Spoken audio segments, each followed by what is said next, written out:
बिस्मिल्लाहिर्रहमानिर्रहीम। अस्सलामु अलैकुम। मैं एडवोकेट मोहम्मद हमजा शहीन अपने यूट्यूब चैनल लीगल स्ट्रेटजी में खुश आमदीद कहता हूँ। इस चैनल के थ्रू हम तमाम लीगल लॉ मैटर्स को अनलॉक करते हैं। आज हमने जो टॉपिक नाजरीन के लिए चूज किया है वो है डेथ सर्टिफिकेट कैसे हासिल किया जाता है। अगर डेथ सर्टिफिकेट फौरन हासिल ना किया जाए तो इसके नुकसानात क्या क्या हो सकते हैं।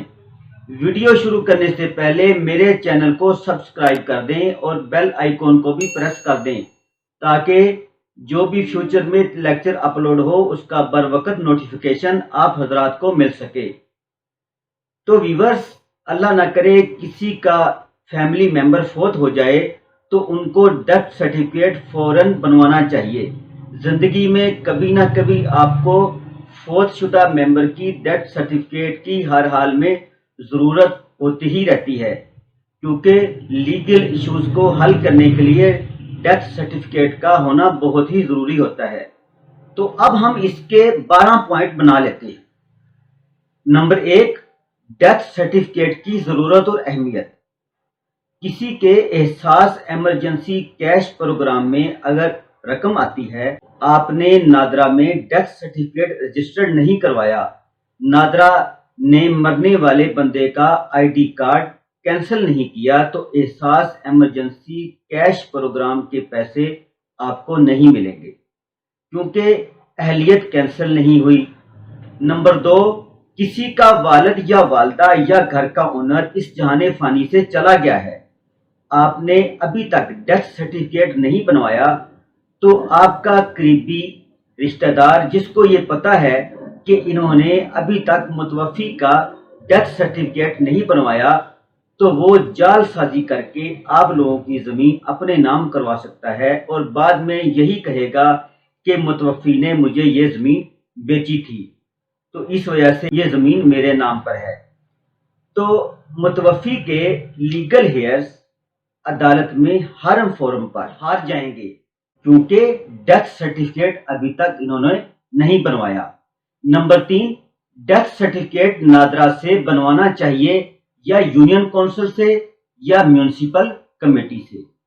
पहले डेथ सर्टिफिकेट यूनियन काउंसिल से बनवाना होता है, फिर नादरा में जमा करवाकर मुतवफ़ी का आईडी कार्ड कैंसिल करवाना होता है, तब नादरा भी रजिस्ट्रेशन सर्टिफिकेट दे देता होता है। नंबर 4, अब डेथ सर्टिफिकेट अप्लाई करने का तरीका। डेथ के 60 दिनों के अंदर डेथ सर्टिफिकेट हासिल करना होता है। यूनियन काउंसिल में फार्म बी फिल करके जमा करवाना होता है।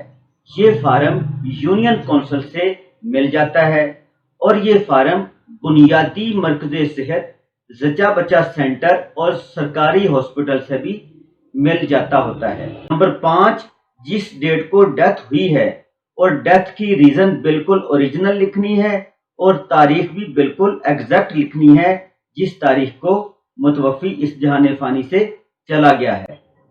नंबर 6, यूनियन काउंसिल का अमला फार्म B1 और करेंगे और आपको रसीद बनाकर देंगे। नंबर 7, सब क्वाइफ सही लिखवाकर, पढ़कर या पढ़ाकर, सुनकर या सुनाकर साइन अंगूठा कर देते हैं। नंबर 8, अगर आपके मुतवफ़ी की डेथ अस्पताल में हुई है तो अस्पताल का सर्टिफिकेट भी साथ लगाना ज़रूरी होता है जब डेथ सर्टिफिकेट यूनियन काउंसिल में अप्लाई करना होता है। नंबर 9, अगर मुतवफ़ी की डेथ घर पर हुई है 2 गवाहान और बयानी हल्फी की ज़रूरत पड़ती है। नंबर 10, अगर 60 दिन के बाद आप डेथ सर्टिफिकेट अप्लाई करते हैं तो 180 दिनों से पहले assistant director local government inquiry करके आपका इंदराज करेगा। नंबर 11, 180 दिनों के अंदराज पर असिस्टेंट कमिश्नर इंक्वायरी करने के बाद अंदराज करेगा। नंबर 12, अगर मुतवफ़ी आउट ऑफ कंट्री था तो वहां इसकी डेथ होगी तो वहां की एम्बेसी से तस्दीकी सर्टिफिकेट हासिल करके मुतलका यूनियन काउंसिल में जमा करवाना होता है। इसी यूनियन काउंसिल से डेथ सर्टिफिकेट हासिल करेंगे जहां पर आपके मुतवफ़ी की डेथ हुई है। ये आपने नादरा में जमा करवाना है। नादरा मुतवफ़ी को एक्सपायर डिक्लेयर करके अहलियत को ख़त्म कर देगा और मुतवफ़ी के ID कार्ड को भी कैंसिल कर देगा। अब आइंदा जो लीगल हेयर्स होंगे इस मुतवफ़ी के, उनकी अहलियत को नादरा कन्फर्म कर देगा। तब आप एहसास प्रोग्राम से भी पैसे निकलवा सकते हैं। सो फ्रेंड्स, मैं उम्मीद करता हूँ आज की वीडियो आप लोगों को पसंद आई होगी। इस लेक्चर को अपने दोस्तों के साथ ज़्यादा से ज़्यादा शेयर करें और लाइक करें और कमेंट सेक्शन में जाकर अपनी राय का इजहार भी करें। Thanks for watching. अल्लाह हाफिज़।